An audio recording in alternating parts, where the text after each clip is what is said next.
10 races from Hollywoodbets Kenilworth on Sunday, featuring the Somerset 1200, a listed feature. Thank you very much for joining us. Don't forget to like and subscribe to this channel. A lot going on. We were busy at Milnerton, chatting to some trainers, Michelle Ricks, Des McLaughlin, Vaughan Marshall, and also Ricky Maingard, kind enough to give us a few minutes of their time to talk about their runners on this Sunday. And by the time this first race gets underway at 11:25, we'll be wiping the sleep out of our eyes on the back of Hollywoodbets Scottsville, the 3 Grade 1s and the 1 Grade 2 in Pietermaritzburg just 24 hours earlier. Great day, I'm sure. And if you are in Cape Town, got nothing else to do at this time of year, I don't think there's much to do in Cape Town, come and join us. Come and say hello, tell us what you think, back a few winners, catch the pick six, you know the drill. Right, let's get into race number 1, straight into it. Hollywoodbets Kenilworth welcomes you. Juvenile plate over 1,500 metres, no betting available at the time of recording. A field of 7 faces the starter. Now this race is obviously placed in the calendar as a prep run for the Langerman, which happens on the 21st of June here at Hollywoodbets Kenilworth, and the history and the tradition of the Langerman needs no introduction. Some great horses, some champions have won the Langerman, so this could be a little window into the future. I think the right starting point is number 4, Randolph Hurst, son of Gimme the Green Light. What I saw, he's got all the classic credentials. Everything's in place. His win last time was out of the top draw, was easier than the half a length margin suggested.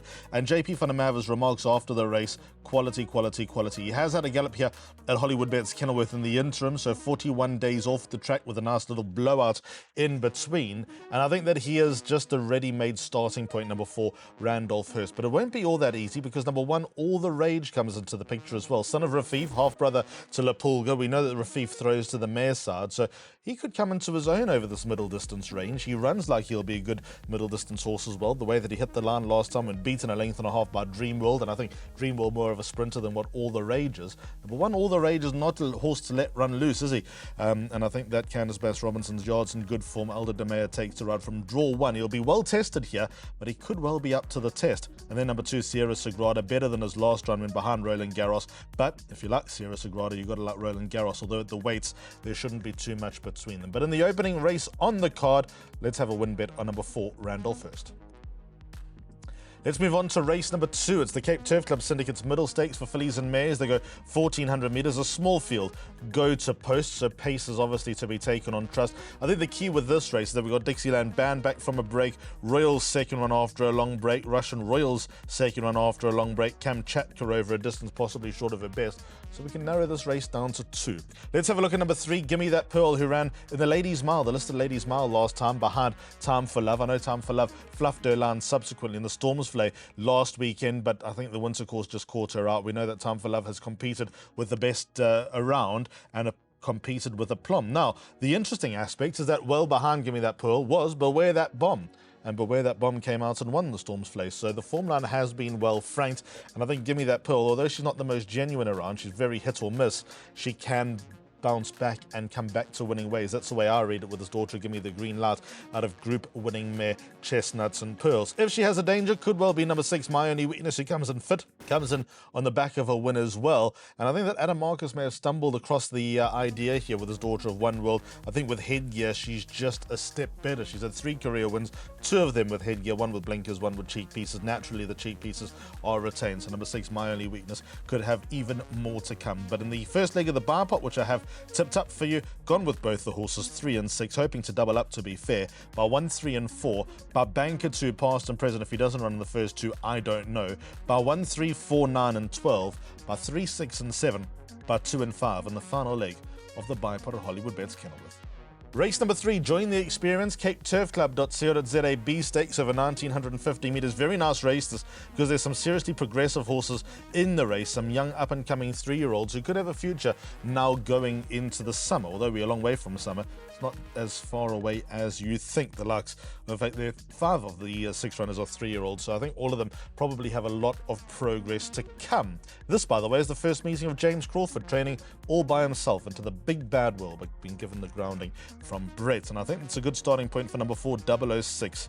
He darted up last time over 1800 meters, and I think the further he goes, the better he will be. Got a lot to like about the way that he's going about his business. He's always been held in fairly high regard. Lubian Otwa 55.5, no, but Gavin Larena 55.5 with fair warning and a good ride, absolutely yes. And he now takes the ride. The way 006 slid home to win last time out has got to be a massive signal of intent, and I think that he could very well be a horse that might be on the radar for some nice races this summer. Don't know about the top races, but some nice races all the same, and I think that he'll go very well if he can handle the shorter track, the shorter run, and on the winter course. Number 3, Song to the Moon, punches above his weight. He's a real fighter. He's never going to win by far. When he does win, he just tends to get the job done. 0.3, half a length, 0.3 again. That's just pretty much his way. Second one after a break. He just got up last time and coming from the back of the field. He's got a lovely burst of acceleration, does the son of What a Winter, and everything from the mare side does suggest that he will get this trip. But is he at his best over this distance? That remains to be seen. But I think there are quite a few in with a chance. Ricky Main got positive about the chances of Pinot Grigio. Ahead of the facts, just going to stay all day. Express Yourself also should finish a lot closer to 006. Might not turn that form around, but should get closer. And we have Touchdown, a beautiful son of Gimme the Green Light, out of the top mare, Soft Landing, could also lay some claims. So that is the entire field, obviously. But the suggested bet in the first leg of the place accumulator is a boxed exacta. 3 and 4, Song to the Moon and 006. But I'm leaning the Crawford way. On to the 4 starts the pick 6, Woodruff Racing Syndicate Open Maiden, 1950 again. Good to see some long distance races supported at Hollywoodbets Kenilworth. Let's start with past and present. Son of Gimme the Green Light, JP Funamava takes a ride. I'm tearing my hair out. I'm sure Justin Snaith is tearing his hair out. I'm sure JP Funamava, I'm sure the Connections are tearing their hair out. He's got a beautiful, long, elegant stride, but he doesn't get the job done, being a combination of Hollywoodbets D'Urberville, just not going to be his chop. He might end up winning there, but funny enough, Turfentine, Fairview Grass Track, I think all of that will suit number 2 past and present. But I think now he's just in the right race, surely. Maybe just needs the confidence. We've seen a few horses of similar ilk just win a race, then eventually when they get the job done, they kick on. Quite a King being a case in point. He's got to be a winner in waiting, and I do believe that number 2 past and present will get the job done, just to be a reward for consistency and having his time in the sun. He's just got better form than everyone else. I know he's got to give some weight away with 60 kilos, but the nature of the race does dictate that he is the best horse in the race, or he should be.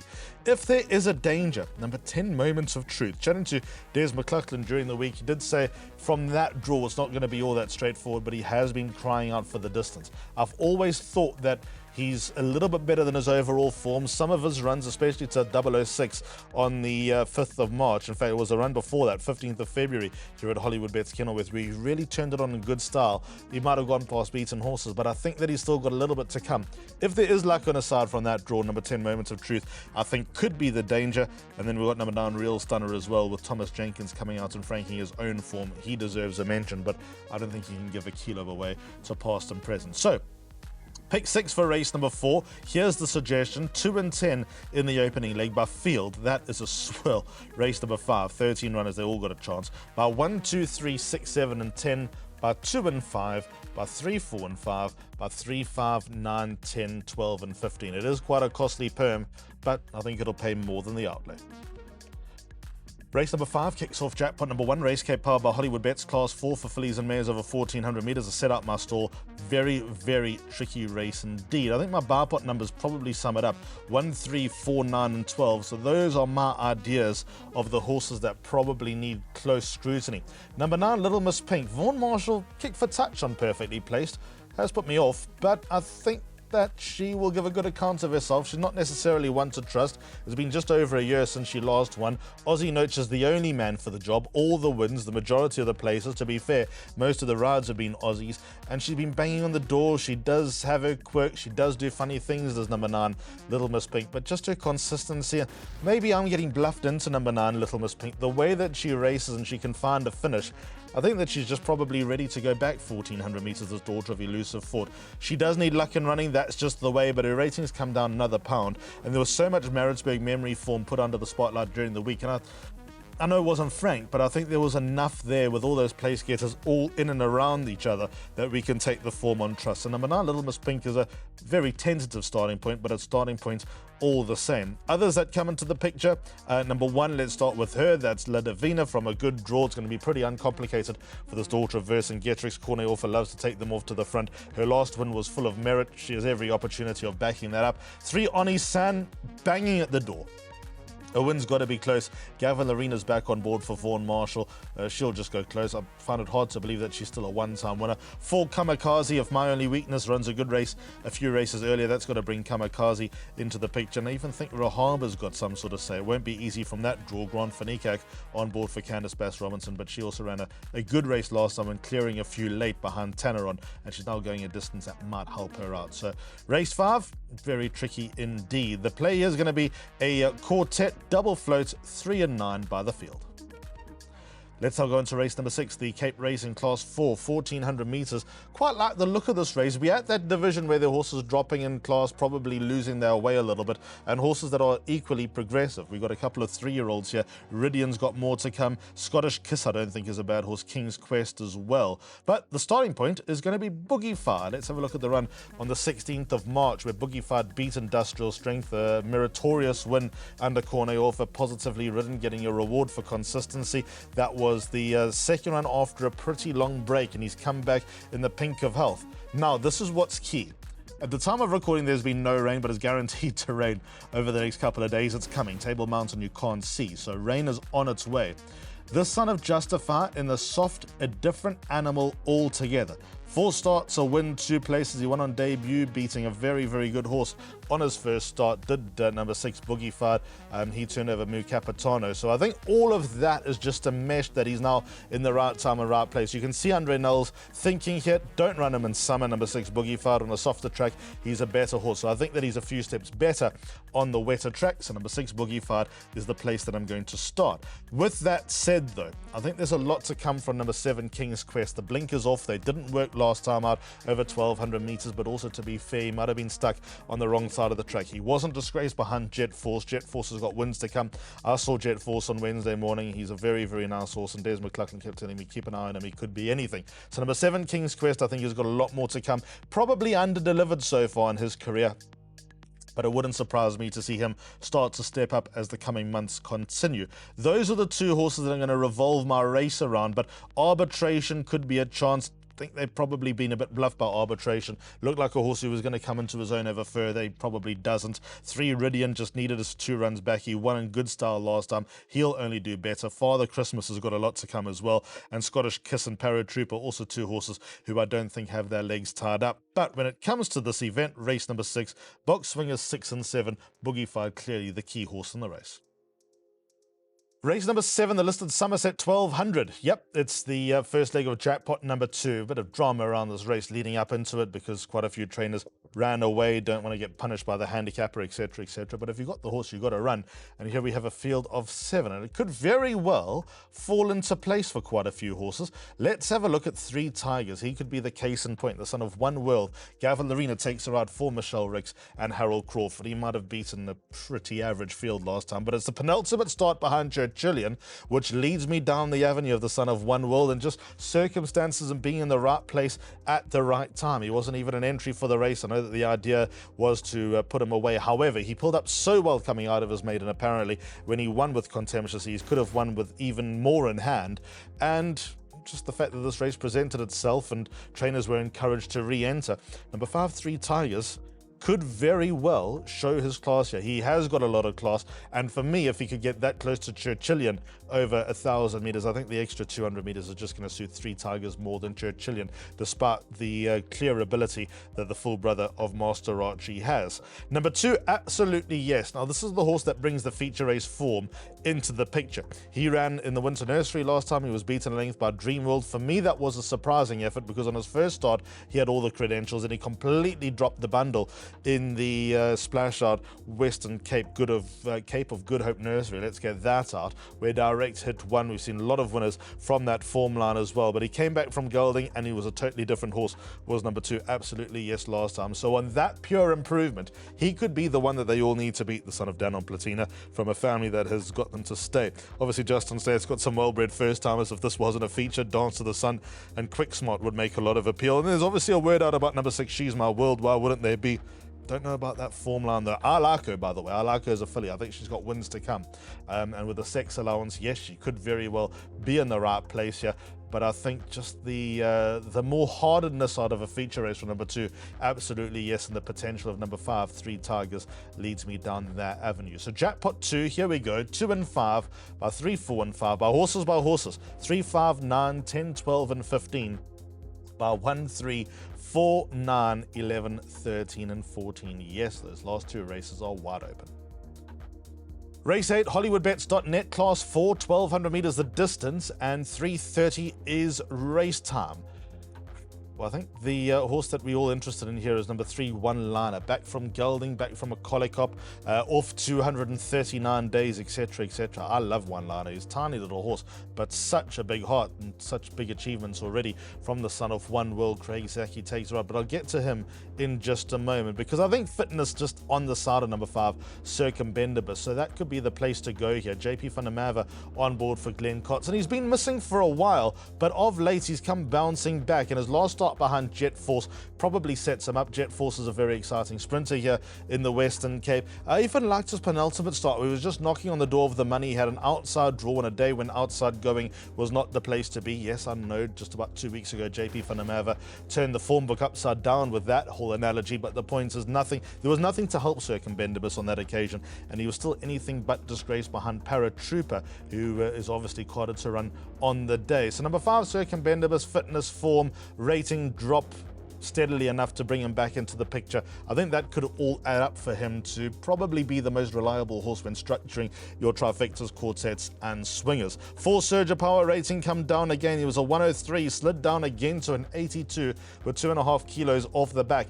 I'm not leaving number 4, Surge of Power, out. He's got form to much better horses that run in group races like Gem King and Tananga. But One Liner, I'm just a fan of him. Yes, there's probably a bigger picture with the son of One World. He has had a gallop here at Hollywoodbets Kenilworth roughly 2 weeks before this race, where Craig Zaki rode him. He loves the son of One World. Last time he ran behind Boundless Energy. I'm also a fan of Boundless Energy, although we haven't seen him for a while. I was at Milnerton not so long ago and saw Boundless Energy, so he's very much fit and firing and probably not far away from his run. His rating has come down by virtue of the fact that he's been off for a while. I don't know if he can win first time back from 239 days off, but he's a horse that I'm going to work with going forward, number 3, One Liner, because I think there's wins to come, and he's another horse who has the opportunity to potentially step through the division. So, in the 8th race, final leg of jackpot 1, I'm going to go box swingers numbers 3, 4 and 5. They're the horses I'm going to revolve around. If they run 1, 2 and 3, that'll be great. Yes, we missed the opportunity of a trifecta, but it's a full house of swingers 3, 4 and 5, One Liner, Surge of Power and Circumbendibus. 9th race, we won't be long here. Ready, Steady, Go, Syndicate Class 5 for fillies and mares over 1200 meters. Get in touch with Michelle and her team with the Ready, Steady, Go Syndicate, and saw them to good effect with Beneath the Clouds, winning just a few weeks back. Becky Sharp. Sean Veal takes her out for Vaughan Marshall. Quirky daughter of Rafif. She can do just about anything, but her behavior has become a lot better. She's still got a couple of demons in the starting stall. She's not the most reliable when coming out. And last time she was turned over just 11 days ago by the heavily backed Avignon, who just ran the finish out of her with a very light weight. It's not a strong field. She's not been running with many strong fields of late, to be fair. So it's not like she's dropping in class. She's gone from an average rating of 57 to an average rating of 64. But she's got half a kilo less to carry. I think that she just deserves it. I think pound for pound, but for her quirks, she's the best horse in the race, number 3, Becky Sharp. So she's the horse that I'm going to put up as my top selection, but there's no way the race stops there. I think a key horse here, an interesting horse, could be number 10, Cold Bree. She could be very well placed by Adam Marcus. Since the earmuffs and since the break, she's turned the corner, this daughter of Water Winter. Gavin Lorena's on board for Adam. She beat Timeline last time. Yes, I know it's hard to get too excited by that form, But if Angel's Oasis comes into your reckoning, number 5 on the card, Cold Breeze should comfortably have her number. Angel's Oasis got tons more weight. Cold Breeze just a little more weight. So I think that she can probably turn that form around, considering that she might have a little bit more to come. Then we got the 2-year-old, number 9, Electromagnetism. 2-year-old's always going to be dangerous at this lowly level. She beat Red Taffety last time, and she's got form to Cliffscape, who won a race of similar standing not so long ago. So open. Let's go quartet, double float, 3 and 10 bar the field, but there are lots in here with chances. 10th and last race off at 1640, Hollywoodbets Bright Future Class 4, 1700 meters. And this is a tricky race, but for the right reasons, because there's so much winning form around. Going back to that Class 4 debate, I like the division. Would I like all my horses to be running in Class 4s? No. But I think we're in that zone, like I said, that twilight zone where horses could take a few steps forward. Those well-placed 3-year-olds who could have something to like about them. And I think that horse in this case could be number 4, Major Master, probably one of the more handsome horses around. Sort of Master of My Fate, Aldo de Meyer is on board for Candice Bass-Robinson, has to lug 62 kilos around. But now try 1700 meters. I just don't think that they've got the right trip with the son of Master of My Fate. And I'm not for one moment saying that this is the office, but they tried 1200 meters, which is all speed in the dam side with Mashish. She was a very racy filly. She ran the Rattray Silks, and she ran a good race. And then last time for me, she was a little flat, but she ran into trouble. That was when Pinot Grigio went across the field, ran around, and Major Master was probably the horse that was most affected by that. So I reckon Andrew Fortune would have got off over a mile last time and said, no, we're on the right track here with number 4, Major Master. Let's find a similar type of race. And here we are. Yes, he's got a lot of weight to carry, but I still don't think you've seen the finished article. I think that there are better days ahead for number 4, Major Master, and I'm going to stay on the right side, hopefully the right side of this horse.